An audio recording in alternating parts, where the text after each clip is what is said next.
Srimad Bhagavatam. Translated with commentaries by His Divine Grace, A.C. Bhaktivedanta Swami Prabhupada. Canto 1, Chapter 4. Appearance of Sri Narada. Text 1.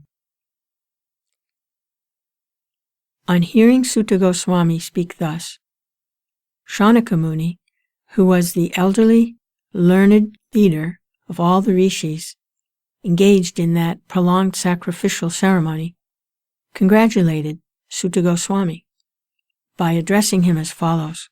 Purport. In a meeting of learned men, when there are congratulations or addresses for the speaker, the qualifications of the congratulator should be as follows.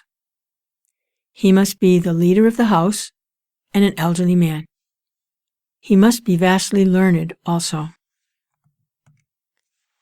Sri Shaunaka Rishi had all these qualifications, and thus he stood up to congratulate Sri Sutta Goswami when he expressed his desire to present Srimad Bhagavatam exactly as he heard it from Shukadeva Goswami and also realized it personally. Personal realization does not mean that one should, out of vanity, attempt to show one's own learning by trying to surpass the previous acharya. He must have full confidence in the previous acharya, and at the same time, he must realize the subject matter so nicely that he can present the matter for the particular circumstances in a suitable manner. The original purpose of the text must be maintained. No obscure meaning should be screwed out of it, yet it should be presented in an interesting manner for the understanding of the audience.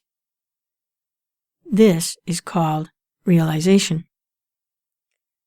The leader of the assembly, Shaunaka, could estimate the value of the speaker, Sri Sutta Goswami, simply by his uttering yataditam and yatamati, and therefore he was very glad to congratulate him in ecstasy.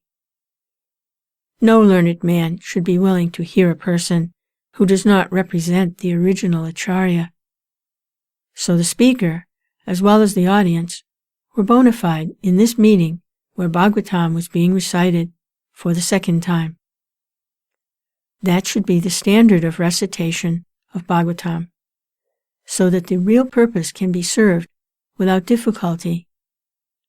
Unless this situation is created, Bhagavatam recitation for extraneous purposes is useless labor both for the speaker and the audience. Text 2. Translation. Shaunaka said, O Sutta Goswami, you are the most fortunate and respected of all those who can speak and recite. Please relate this pious message of Srimad Bhagavatam, which was spoken by the great powerful sage Shukadeva Goswami. Purport. Sutta Goswami is twice addressed herein by Shaunaka Goswami out of great joy, because he and the members of the assembly were eager to hear the text of Srimad Bhagavatam uttered by Shukadeva Goswami. They're not interested in hearing it from a bogus person who interprets it in his own way to suit his own purpose. Generally, the so-called Bhagavatam reciters are either professional readers or so-called learned impersonalists who cannot enter into the transcendental personal activities of the Supreme Person. Such impersonalists eschew some meanings out of Bhagavatam to suit and support impersonalist views, and the professional readers at once go to the 10th canto to misexplain the most confidential part of the Lord's pastimes. Both these reciters are not bona fide persons to recite Bhagavatam. Only one who is prepared to present Bhagavatam in the light of Sukadeva Goswami, and only those who are prepared to hear Sukadeva Goswami and his representative are bona fide participants in the transcendental discussion of Srimad Bhagavatam.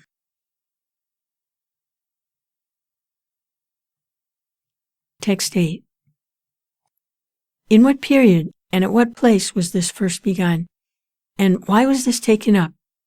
From where did Krishna Dvaipayan Vyas, the great sage, get the inspiration to compile this literature? Purport. Because Srimad Bhagavatam is the special contribution of Srila Vyasadeva, there are so many inquiries by the learned Shaunaka Muni.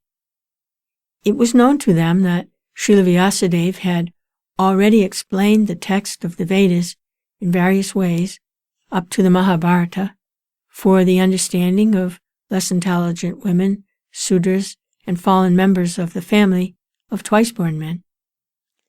Srimad Bhagavatam is transcendental to all of them because it has nothing to do with anything mundane, so the inquiries are very intelligent and relevant. Text 4. His, Vyasadeva's son, was a great devotee, an equibalanced monist, whose mind was always concentrated in monism. He was not ignorant, but was transcendental to mundane activities. Purport. Srila Sukadeva Goswami was a liberated soul, and thus he remained always alert not to be trapped by the illusory energy. In the Bhagavad Gita, this alertness is very lucidly explained. The liberated soul and the conditioned soul have different engagements. The liberated soul is always engaged in the progressive path of spiritual attainment, which is something like a dream for the conditioned soul. The conditioned soul cannot imagine the actual engagements of the liberated soul. While the conditioned soul thus dreams about spiritual engagements, the liberated soul is awake. Similarly, the engagement of a conditioned soul appears to be a dream for the liberated soul. Apparently, a conditioned soul and a liberated soul may seem to be on the same platform, but factually they are differently engaged, and their attention is always alert, either in sense enjoyment or in self-realization. The conditioned soul is absorbed in matter, whereas the liberated soul is completely indifferent to matter. This indifference is explained as follows.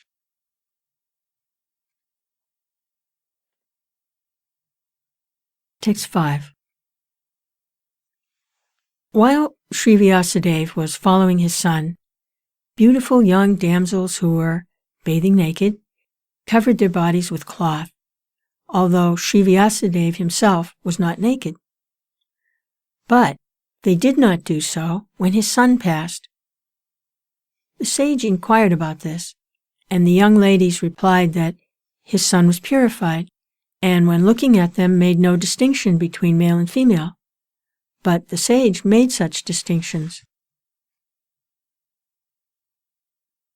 Purport. In the Bhagavad Gita it is said that a learned sage looks equally on the learned and gentle Brahmin, a Chandala, dog-eater, a dog, or cow, due to his spiritual vision. Srila Sukadeva Goswami attained that stage.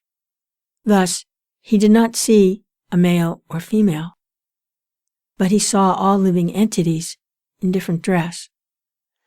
The ladies who were bathing could understand the mind of a man simply by studying his demeanor, just as by looking at a child one can understand how innocent he is. Sukadeva Goswami was a young boy, 16 years old, and therefore all the parts of his body were developed. He was naked also, and so were the ladies. But because Sukadeva Goswami was transcendental to sex relations, he appeared very innocent.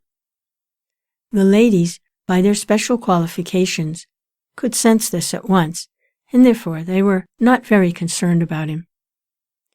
But when his father passed, the ladies quickly dressed. The ladies were exactly like his children or grandchildren, yet they reacted to the presence of Vyasadeva according to the social custom, because Srila Vyasadeva played the part of a householder. A householder has to distinguish between a male and female, otherwise he cannot be a householder. One should, therefore, attempt to know the distinction between spirit soul without any attachment for male and female. As long as such distinction is there, one should not try to become a sannyasi like Shukadeva Goswami. At least theoretically, we must be convinced that a living entity is neither a male nor female. The outward dress is made up of matter by material nature to attract the opposite sex and thus keep one entangled in material existence. A liberated soul is above this perverted distinction. He does not distinguish between one living being and another. For him, they are all one and the same spirit. The perfection of this spiritual vision is the liberated stage, and Srila Shukadeva Goswami attained that stage. Srila Vyasadeva was also in the transcendental stage, but because he was in the householder's life, he did not pretend to be a liberated soul, as a matter of custom. Text 6. How was he, Srila Shukadeva, son of Vyasa, recognized by the citizens when he entered the city of Hastinapur, now Delhi, after wandering in the provinces of Kuru and Jangala, appearing like a madman, dumb and retarded? Purport. The present city of Delhi was formerly known as Hastinapur because it was first established by King Hasti. Goswami Sukadeva, after leaving his paternal home, was roaming like a madman, and therefore it was very difficult for the citizens to recognize him in his exalted position. A sage is not, therefore, recognized by sight, but by hearing. One should approach a sadhu or great sage, not to see, but to hear him. If one is not prepared to hear the words of a sadhu, there is no profit. Sukadeva Goswami was a sadhu who could speak on the transcendental activities of the Lord. He did not satisfy the whims of ordinary citizens. He was recognized when he spoke on the subject of Bhagavatam, and he never attempted jugglery like a magician. Outwardly, he appeared to be a retarded, dumb madman, but in fact, he was the most elevated, transcendental personality. Text 7. How did it so happen that King Parikshit met this great sage, making it possible for this great transcendental essence of the Vedas, Bhagavatam, to be sung to him? Purport. Srimad Bhagavatam is stated here as the essence of the Vedas. It is not an imaginary story, as it is sometimes considered by unauthorized men. It is also called Sukha Sanhita, or the Vedic hymn spoken by Sri Shukadeva Goswami, the great liberated sage. Text 8. He, Sukadeva Goswami, was accustomed to stay at the door of a householder only long enough for a cow to be milked, and he did this just to sanctify the residence. Purport. Shukadeva Goswami met Emperor Parikshit and explained the text of Srimad Bhagavatam. He was not accustomed to stay at any householder's residence for more than half an hour at the time of milking the cow, and he would just take alms from the fortunate householder. That was to sanctify the residents by his auspicious presence. Therefore, Sukadeva Goswami is an ideal preacher, established in the transcendental position. From his activities, those who are in the renounced order of life and dedicated to the mission of preaching the message of Godhead should learn that they have no business with householders save and except to enlighten them in transcendental knowledge. Such asking for alms from the householder should be for the purpose of sanctifying his home. One who is in the renounced order of life should not be allured by the glamour of the householder's worldly possessions and thus become subservient to worldly men. For one who is in the renounced order of life, this is much more dangerous than drinking poison and committing suicide.